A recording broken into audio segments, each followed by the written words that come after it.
Hey everyone, and welcome back.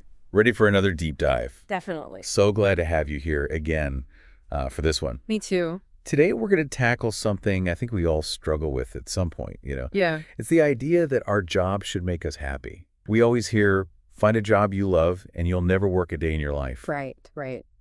But is that really the key to a fulfilling life? Or is it just setting us up for a whole lot of disappointment? What do you think? Well, I think it's a bit more complicated than just finding a job you love. It's interesting how our perspective on work has shifted over time. Hmm. It used to be about gratitude, like having a stable job meant you could provide for your family, contribute to society, and happiness wasn't necessarily the primary goal. Right, totally. It was just about being thankful for that steady paycheck, a sense of security, knowing you could put food on the table. Exactly. But somewhere along the way, that focus shifted, and it became all about this idea of finding your passion and fulfillment through your work. Yeah, and that shift in perspective is partly due to changes in the economy and our culture, I think. Now, companies try to attract employees by selling this idea of a dream job. Ping pong tables, unlimited vacation days, a sense of purpose. Like, you're changing the world by working there. It's true. You see it everywhere, especially on social media. Yeah. It's like everyone's got this amazing job, and they're always so happy. Right, and it creates this pressure to find a job that's just as exciting and fulfilling. And then when our reality doesn't match up to these carefully crafted images, we end up feeling disappointed or like we're failing somehow. Yeah, and that's the problem with this constant search for the dream job. It creates unrealistic expectations. No job, no matter how cool the company or how many perks it offers, can guarantee your happiness. True happiness comes from within, aligning your life with your values and pursuing things that genuinely bring you joy. I see what you mean. So it's more about reframing our perspective on work. Like, instead of seeing it as the ultimate goal, maybe we should view it more as a tool to achieve our goals. Exactly. Think of work as a means to an end.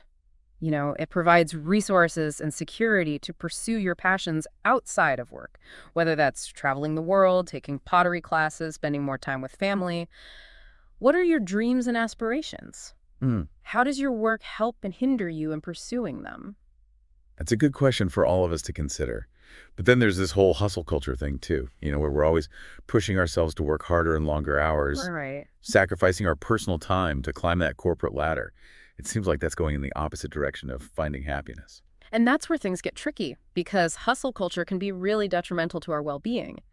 When we overvalue work and tie our self-worth to our job performance, we risk burnout, exhaustion, and feeling empty, even if we achieve what we thought we wanted. It's like we're so focused on reaching the top of the ladder that we forget to ask if it's even leaning against the right wall. Exactly. We lose sight of who we are, what truly matters. We become afraid to speak up to be ourselves for fear of jeopardizing our jobs. And then it creates this cycle of fear and conformity, where everyone's trying to fit into this mold of the ideal employee, Right. even if it means sacrificing our own individuality and happiness. Exactly. And that's why it's crucial to define success on your own terms, not by society's standards. It's about creating a life that aligns with your values and priorities. So how do we break free from that cycle and find contentment and meaning in our work lives without sacrificing our well-being? If we're not supposed to be chasing this elusive dream of workplace bliss, what's the alternative? Well, it starts with recognizing that your job doesn't have to be your passion.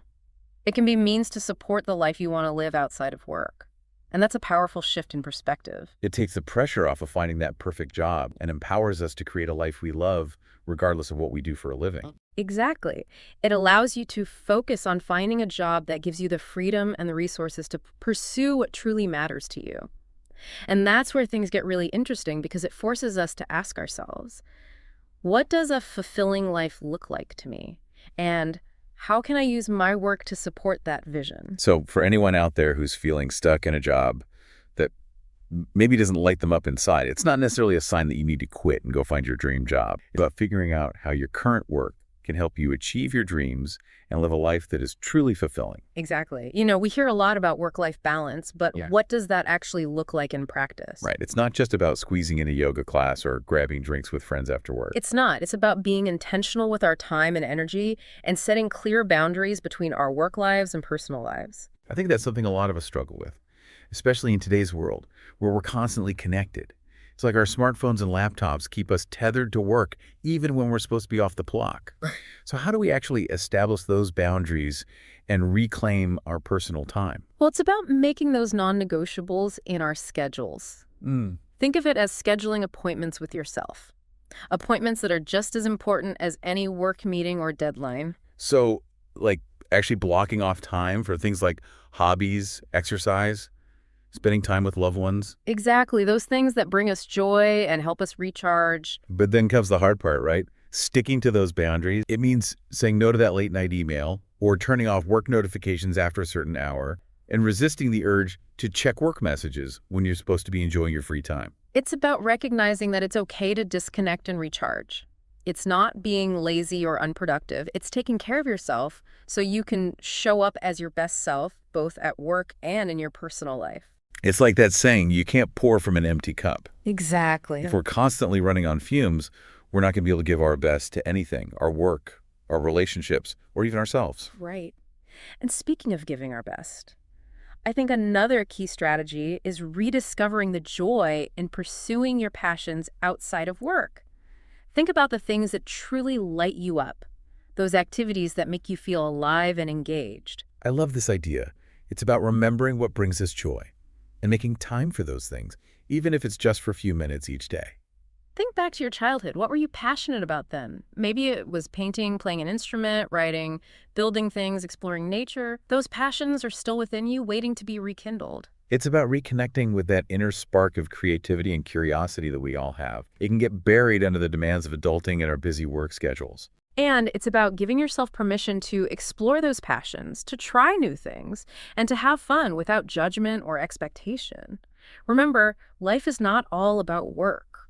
It's about creating a life that is rich and fulfilling a life that includes both work and play purpose and passion.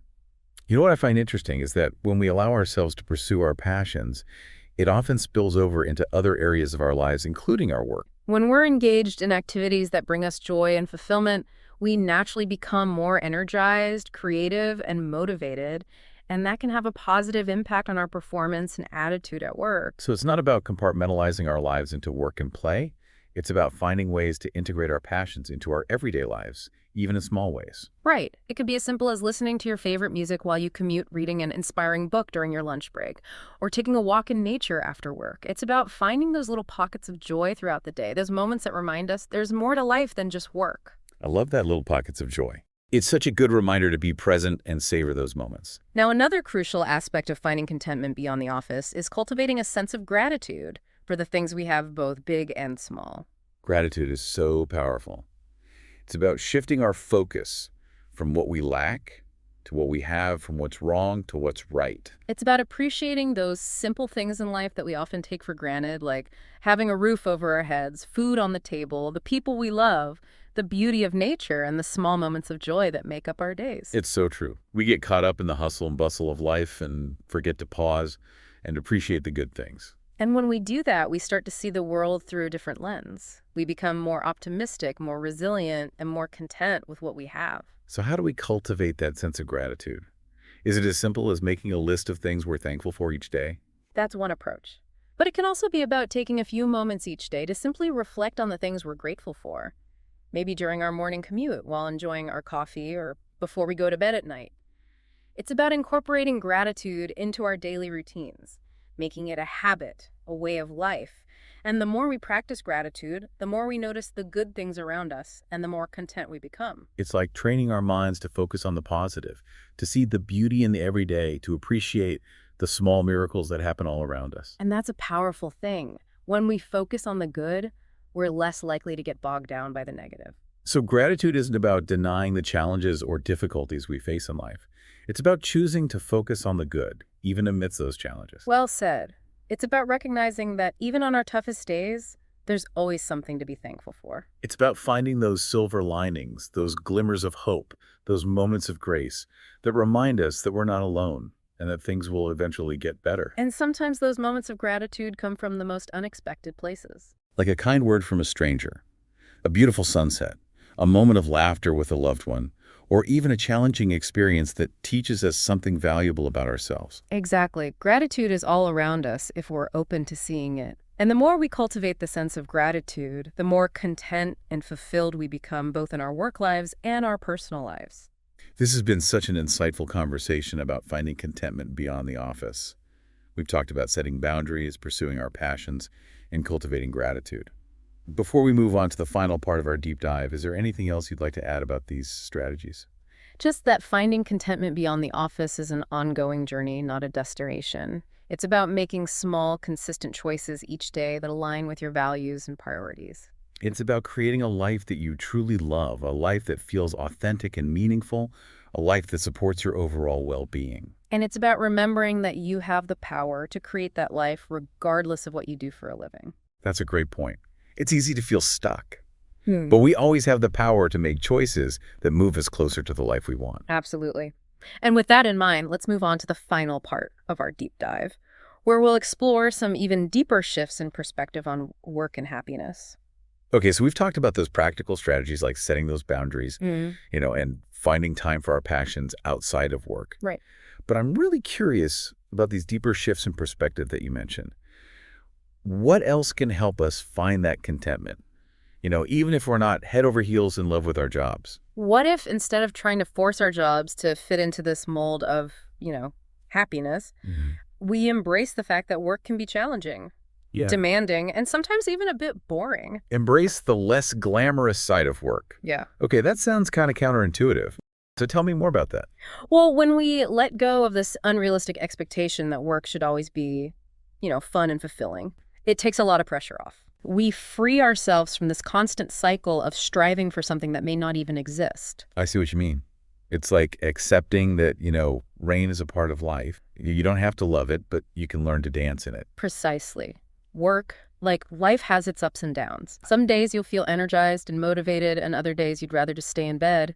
And that's perfectly normal. So it's more about accepting that reality of work, the good, the bad, and the sometimes mundane, without letting it dictate our overall happiness. Exactly. And that acceptance can be incredibly liberating. Yeah. It allows us to detach our self-worth from, our job performance and find contentment in other areas of our lives. It's like giving ourselves permission to be human, to have off days, to not be perfect, not love every single aspect of our jobs. Yeah, and that permission can be incredibly powerful. Yeah. We can show up to work with a more balanced and realistic perspective without the pressure of finding that ultimate fulfillment in, those four walls. This is really shifting my whole view of work, I think. Mm-hmm.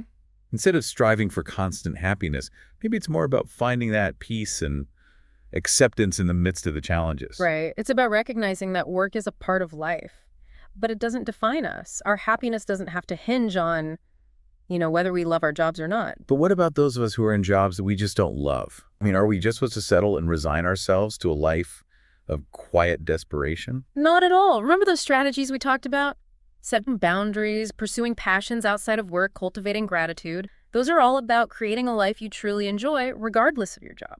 So it's more about taking ownership of our happiness and finding fulfillment in those things that we can control, rather than, relying on our jobs to provide us with a sense of purpose and meaning. Exactly. Our jobs can serve a valuable purpose, Uh-huh. even if they don't bring us immense joy. They can support our passions, our families, our dreams, those things that truly matter to us. I'm starting to see my job in a whole new light. It's not about finding the perfect job, but figuring out how my current work can help me create the life that I want. Exactly.